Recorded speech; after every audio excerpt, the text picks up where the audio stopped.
भगवान बृहस्पति एक तपस्वी ऋषि थे। उन्हें तीक्ष्ण श्रृंग भी कहा गया है।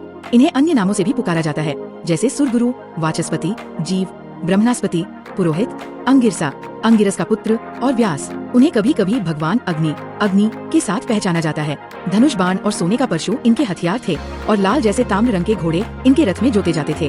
भगवान बृहस्पति को अत्यंत पराक्रमी बताया जाता है। इंद्र को पराजित कर उन्होंने उनसे गायों को छुड़ाया था। युद्ध में अजेय होने के कारण योद्धा लोग उनकी प्रार्थना करते थे। वे अत्यंत परोपकारी थे, जो शुद्ध आचरण वाले व्यक्ति को संकटों से छुड़ाते थे।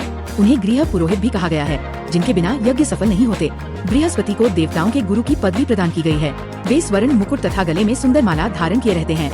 वे पीले वस्त्र पहने हुए कमल आसन पर आसीन रहते हैं तथा 4 हाथों वाले हैं। उनके 4 हाथों में स्वर्ण निर्मित दंड, रुद्राक्ष माला, पात्र और वरद मुद्रा शोभा पाती है। प्राचीन ऋग्वेद में बताया गया है कि बृहस्पति बहुत सुंदर हैं। उनका वाहन स्वर्ण निर्मित रथ है, जो सूर्य के समान चमकीला है एवं जिसमें सभी सुख सुविधाएं संपन्न हैं। उस रथ में वायु वेग वाले 8 घोड़े तत्पर रहते हैं। वे पिता अंगिरा ऋषि और माता सुरूपा के पुत्र थे। देवगुरु बृहस्पति की 3 पत्नियां थीं, जिनमें से सबसे बड़ी पत्नी का नाम शुभा और सबसे छोटी पत्नी का तारा या तारका तथा तीसरी का नाम ममता है। शुभा से इनके 7 कन्याएं उत्पन्न हुई, जिनके नाम इस प्रकार से हैं: भानुमती, राका, अर्चिष्मती, महामती, महेशमती, सिनीवाली और हविष्मती। इसके उपरांत तारका से 7 पुत्र और 1 कन्या उत्पन्न हुई। ऐसा भी माना जाता है कि तारा ने बुध को जन्म दिया, जो चंद्रवंशी राजाओं के पूर्वज कहलाए। उनकी तीसरी पत्नी से भारद्वाज और कच्छ नामक 2 पुत्र उत्पन्न हुए।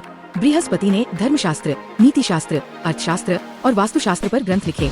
उनकी 80 श्लोकों वाली एक स्मृति, बृहस्पति स्मृति, भी उपलब्ध है। बृहस्पति के अधिदेवता इंद्र और प्रत्यधि देवता ब्रह्मा है। महाभारत के आदि पर्व में उल्लेख के अनुसार बृहस्पति महर्षि अंगिरा के पुत्र तथा देवताओं के पुरोहित हैं। महर्षि बृहस्पति के संवर्त और उतथ्य नाम के 2 भाई थे। संवर्त के साथ बृहस्पति का हमेशा झगड़ा रहता था। महर्षि बृहस्पति के भारद्वाज नामक पुत्र था, जो कि पांडवों के सलाहकार थे। वे अपने उच्चतम ज्ञान से देवताओं को हावी करा देते हैं।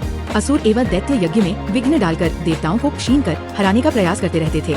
इसी का उपाय देवगुरु बृहस्पति रक्षोग्र मंत्रों का प्रयोग कर देवताओं का पोषण एवं रक्षण करने में करते थे तथा दैत्यों से देवताओं की रक्षा करते थे।